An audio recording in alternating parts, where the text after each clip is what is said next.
Hello guys, स्वागत है आपका सिटीजन सी चैनल पर। और आज आप देखने वाले हो 2012 में आई underrated Australian revenge thriller daddy's little girl का ब्रेकडाउन, जिसके राइटर और डायरेक्टर हैं क्रिस सन। अब एक ऑस्ट्रेलियन मूवी है, इसलिए बताने की जरूरत नहीं है कि ये कैसी होगी। ब्रूटैलिटी और रिवेंज के मामले में ऑस्ट्रेलियन मूवीज का एक अलग ही लेवल है, और जिन्हें भी टॉर्चर पसंद नहीं वो इस वीडियो को स्किप कर दें। तो अब ज्यादा देर ना करते हुए जल्दी से स्टोरी स्टार्ट करते हैं।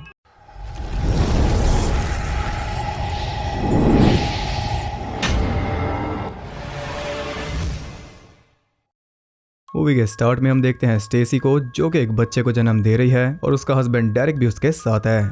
उसे एक बेटी पैदा हुई जिसका नाम इन्होंने रख दिया जॉर्जिया। उसके पैदा होते ही उनकी जिंदगी पूरी तरह खुशियों से भर गई, इन्हें कुछ और नहीं चाहिए। इसी तरह टाइम बीत रहा था और तीनों ही अपनी दुनिया में खुश थे, लेकिन ये ज्यादा देर तक नहीं चला। कुछ ही टाइम बाद दोनों अलग हो गए। हालांकि इससे दोनों को ही ज्यादा फर्क नहीं पड़ा, क्योंकि जॉर्जिया उनसे अलग नहीं हुई। टाइम टू टाइम वो दोनों के साथ रहती है। फिलहाल वो रह रही है डेरिक के घर में, जो कि काफी खुश है, क्योंकि कल जॉर्जिया 6 साल की हो जाएगी। सेलिब्रेशन के लिए उसने अगले दिन एक बर्थडे पार्टी दी, जो काफी सही जा रही थी, लेकिन स्टेसी ने फोन करके डेरिक का मूड बिगाड़ दिया। वो कहते हैं कि तुम्हारी फैमिली मेरी बच्चे के साथ काफी मजे कर रही है, जैसे वो इनकी है ही नहीं।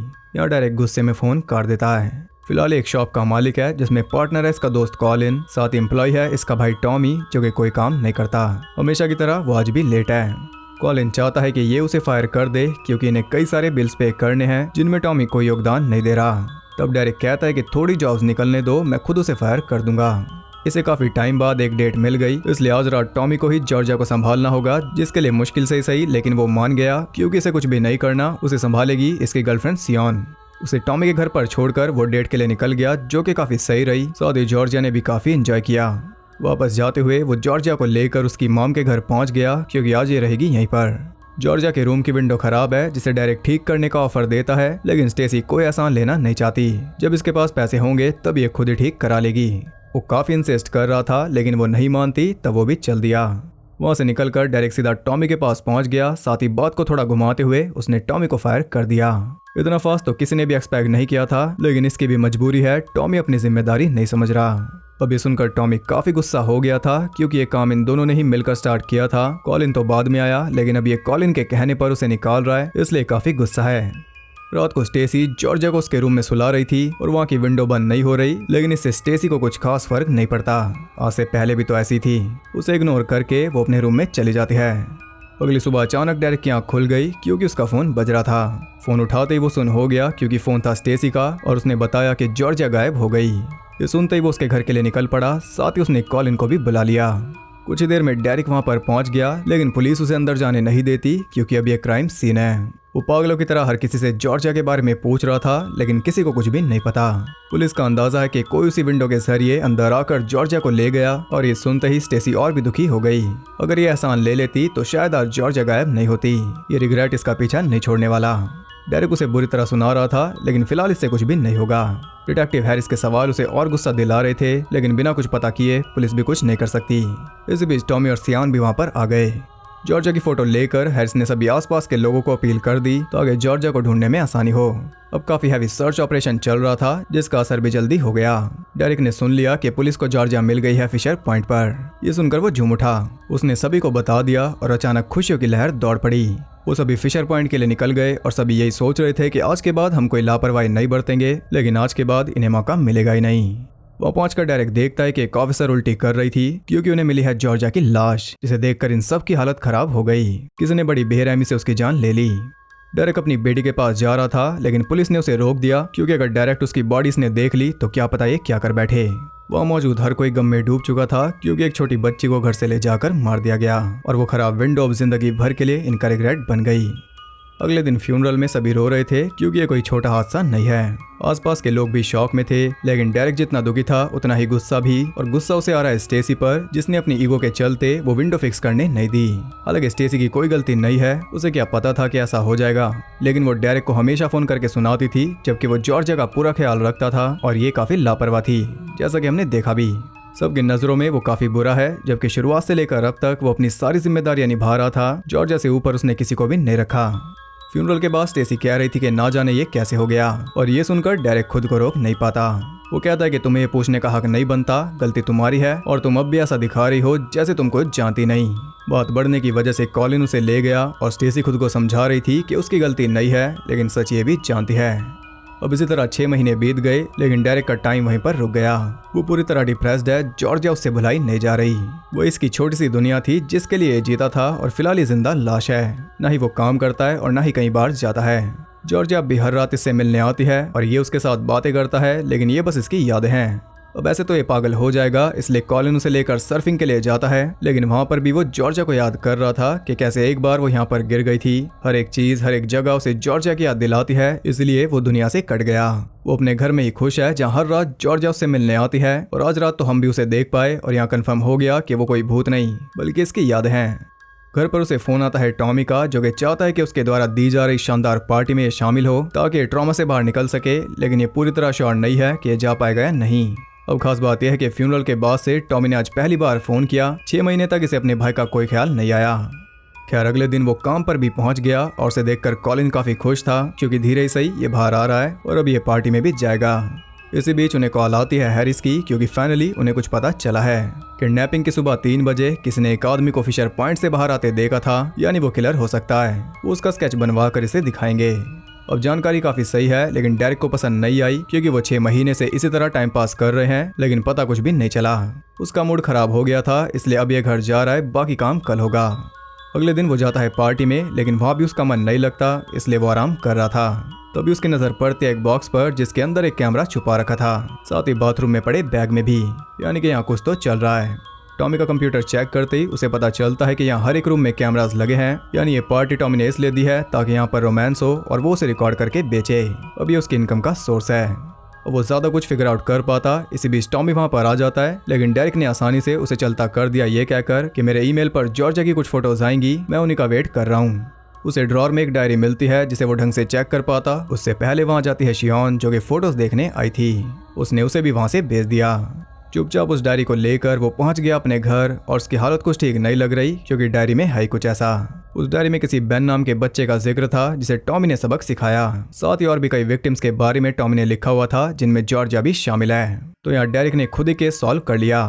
वो जान गया कि उसके सगे भाई ने उसकी बेटी को मारा, वो भी सिर्फ इसलिए क्योंकि डेरेक ने उसे फायर कर दिया था। इसका बदला उसने ऐसे लिया, अपनी भतीजी पर भड़ास निकालकर। और जॉर्जिया उसकी इकलौती विक्टिम नहीं है। वो पहले भी कईयों को टॉर्चर करके उन्हें मार चुका है, और उन सब के बारे में उसने लिख रखा है डायरी में। उसे पढ़ते ही वो पूरी तरह डायरी में खो गया। वो रो रहा था, साथ ही जॉर्जिया की मेमोरीज भी याद कर रहा था, क्योंकि वो तो टॉमी को अपने बड़े भाई की तरह मानती थी। उस डायरी ने डेरेक की आत्मा को झिंझोड़ कर रख दिया था। उससे रहा नहीं जाता, इसलिए डायरी लेकर वो पहुंच जाता है पुलिस स्टेशन, लेकिन अंदर नहीं जा पा रहा था, क्योंकि उसे पता था कि पुलिस टॉमी को वो सजा नहीं देगी जो वो डिजर्व करता है, इसलिए अब ये खुद उसे सजा देगा। जो इसके भाई ने इनके साथ किया है वो बस यही जानता है। वो सारी यादें इसके दिमाग से नहीं जा रही। वो बाहर ही फ्रीज हुआ खड़ा था, तभी उसके पास आता है हैरिस। वो कहता है कि स्केच रेडी है, तुम चाहो तो देख सकते हो, लेकिन डेरेक बिना देखे चल दिया, क्योंकि वो कातिल को जानता है, वो भी काफी अच्छे से। इसी बीच वो मिलता है कई प्रोफेशनल से, और वो जान रहा था ह्यूमन बॉडी के बारे में, कैसे हम बॉडी पार्ट्स काट कर खून रोक सकते हैं, या फिर किस तरीके से दांत निकालें कि ज्यादा खून ना निकले। बेसिकली वो मजाक मजाक में टॉर्चर करने के तरीके जान रहा है, क्योंकि वो टॉर्चर करने वाला है टॉमी को। यही उसके गुनाहों की सजा होगी, और ये मेक श्योर करेगा कि वो तब तक ना मरे जब तक ये ना चाहे। कुछ हेल्प तो उसकी ऐसे हो गई, और बची कुछ हेल्प कर दी इंटरनेट ने। पूरी तैयारी करने के बाद वो टॉमी को अपने घर बुलाता है, और टॉमी भी आ गया, क्योंकि इन्हें हैंग आउट किए काफी टाइम हो गया। वो उसे पीने के लिए बियर देता है, जिसे पीते ही वो बेहोश हो गया था। जब उसकी आंख खुलती है तो उसके गले में एक पाइप घुसा हुआ था, ताकि वो चिल्ला ना सके, और वो अच्छी तरह बंधा हुआ था एक टेबल पर। डेरेक ने उसके सर को एक टूल में जकड़ दिया, जिसे टाइट करने पर उसकी खोपड़ी पूरी तरह खुल जाएगी। वो कहता है कि अगर तुम चाहते हो कि ये ना हो तो मुझे सच बता दो। तब टॉमी कहता है कि कौन सा सच, और वो तभी बोल पा रहा था जब डेरेक उस पाइप को कवर करे। ये सुनते ही डेरेक ने चाकू से उसे इंजर्ड करके तुरंत ही घाव को कॉटराइज कर दिया, ताकि ब्लीडिंग ना हो और ध्यान रहे कि इसका भाई है। टॉमी कुछ कहने की कोशिश कर रहा था, लेकिन डेरेक सब कुछ जानता है। टॉमी एक साइको किलर है जिसने कई बच्चों को बेवजह मार दिया। अब इसे हर एक चीज की सजा मिलेगी। जितने साल जॉर्जिया जिंदा रही, यानी कि 6, उतने दिन इसे यहाँ पर बिताने होंगे, और ये दिन इसके लिए सालों से कम नहीं होंगे। हर दिन टॉर्चर का लेवल बढ़ता जाएगा। गुस्से में आकर वो टूल को और टाइट कर देता है, और ये बस शुरुआत है। अगले दिन वो कॉलिन से मिलने गया, और वो काफी खुश था, क्योंकि अब वो जानता है कि गुनहगार नहीं बचने वाला। जॉर्जिया को इंसाफ मिलेगा, ये सोचकर वो खुश है। उसने कॉलिन को भी बता दिया कि मुझे कुछ और दिन लग जाएंगे वापस काम पर आने में। वापस घर आकर वो टॉमी को एक 5 साल के बच्चे की कहानी सुनाता है जो अपनी मॉम के साथ शॉपिंग मॉल में था। तब 2 लड़कों ने उसे उठाकर उसकी सभी उंगलियां काट दी थी और उन 2 में से एक था टॉमी। ये बात भी लिखी है इस डायरी में। उस फैमिली का बदला लेने के लिए डेरिक उसकी 2 उंगलियां काट कर खोलता हुआ वैक्स उन पर डाल देता है ताकि ज्यादा खून ना निकले और वो जिंदा रहे। वैक्स लगाते हुए उसे कॉल आता है इनकी मॉम का जो कि इसके घर पर आ रही है, इसलिए फिलहाल तो ये बच गया। कुछ देर बाद पेरेंट्स आ गए थे और उनसे बात करने के बाद किसी बहाने से वो टॉमी के पैर में एक स्क्रू ड्राइवर घुसाकर आ गया। ये उसके साथ खेल रहा है उसे मोरली तोड़ने के लिए। इसके मन में जो आएगा ये कर देगा, जबकि इनके पेरेंट्स ऊपर ही हैं, लेकिन वो भी टॉमी को नहीं बचा सकते। पेरेंट्स के जाने से पहले उसने अपने डैड से एक छोटी बच्ची के किलर की सजा के बारे में पता कर लिया और यही सेम सजा मिलेगी टॉमी को। यहाँ टॉमी परेशान होकर डेरिक को कहता है कि मुझे मार दो, लेकिन बदले में उसने उसके दर्द को और ज्यादा बढ़ा दिया उसके पैर में घुसे टूल को ट्विस्ट करके। टॉमी की विक्टिम्स में एक 13 साल की बच्ची भी शामिल है जिसे लिफ्ट देने के बहाने इसने उसका रेप करके उसे मार दिया था। अब इसे उसका हिसाब भी देना होगा। अगले दिन एक पाइप की मदद से डेरिक ने एक बार्ब वायर उसकी आंतों में डाल दी ताकि ये भी वो दर्द फील कर पाए जो कि रेप के टाइम उस बच्ची ने किया होगा। इधर हैरिस वो स्केच लेकर उनकी शॉप पर पहुंच गया, लेकिन डेरिक उसे नहीं मिला। हैरिस वो स्केच कॉलिन को दिखाता है जिसे देखते उसके होश उड़ गए क्योंकि वो था टॉमी का और ये बात तो डेरिक जानता ही था। अगले दिन वो जबरदस्ती उस वायर को खींचकर बाहर निकाल रहा था जिससे टॉमी की हालत खराब थी क्योंकि उसकी बॉडी अंदर से कट रही थी। डेरिक उसे फिर एक कहानी सुनाता है जो कि थी 10 साल के बच्चे बैन की। वो बीच पर भागता फिर रहा था जो कि टॉमी को पसंद नहीं आया था। इसने उस बच्चे के घुटने तोड़ दिए ताकि वो दोबारा कभी भाग ना पाए और इससे ज्यादा बेरहमी और क्या होगी। एक भी बच्चे को देखकर ये खुश नहीं था। इसके लिए आपके मन में अगर थोड़ी भी दया बची थी तो ये सही टाइम है उसे खत्म करने का। इंटरनेट की मदद से डेरिक ने एक टूल बना लिया जो कि टॉमी की बची कुची जान भी निकाल देगा।